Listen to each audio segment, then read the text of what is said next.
का एवढ्या जाळ म्हणजे तिकडले 50 किलो वाला आणि इकडला 120 किलो वाले होते.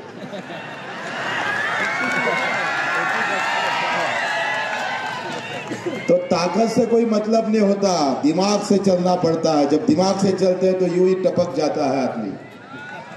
माणसाच्या अंगात ताकद किती याच्यापेक्षा डाव कसा मारता येईल ते फार महत्वाचं आहे.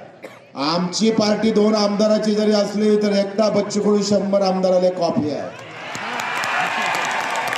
आम्ही चीतपाट केल्याशिवाय राहत नाही. सभागृहात कोण बसलाय कोण नाही बसलाय आम्ही त्याची चिंता करत नाही, पण शेतकरी मला बाप आहे हे आमच्या डोक्यात नेहमी राहतं. नेता आमचा बाप होऊ शकत नाही.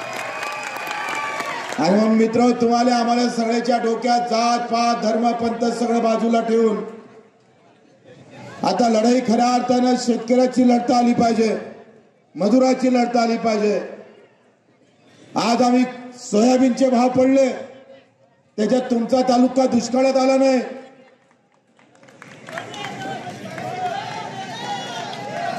आणि तो एवढ्या वरती जाऊन बसला का पेला नाही तर बरा, नाही तर पडला खाली तर दुसरी सगळी.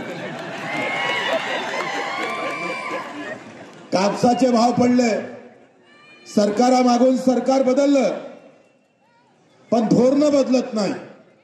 कुठल्याही पक्षाचं असू द्या, भाजप असू द्या, काँग्रेस असू द्या, राष्ट्रवादी असू द्या. मी सभागृहामध्ये नेहमी हे बोलत असतोय. मी जरी शिंदे साहेबांसोबत जरी असलो पण शेतकऱ्यासमोर शिंदे साहेब आम्हाला महत्वाचं नाही, शेतकरी महत्वाचा आहे. आम्ही विधानसभेत सुद्धा बोलत असतो, आम्हाला शेतकरी महत्वाचा आहे आणि त्यासाठी आम्ही काम करतोय. तुम्हाला माहित असेल का आम्ही जेव्हा या सगळ्या ग्रामीण भागातले प्रश्न घेऊन सभागृहात उभं राहतोय आणि एक तुम्हाला गोष्ट सांगतो भाषण संपवतोय का तुमच्या आमच्यावर अन्याय कसा होता ते आपण पाहिलं पाहिजे.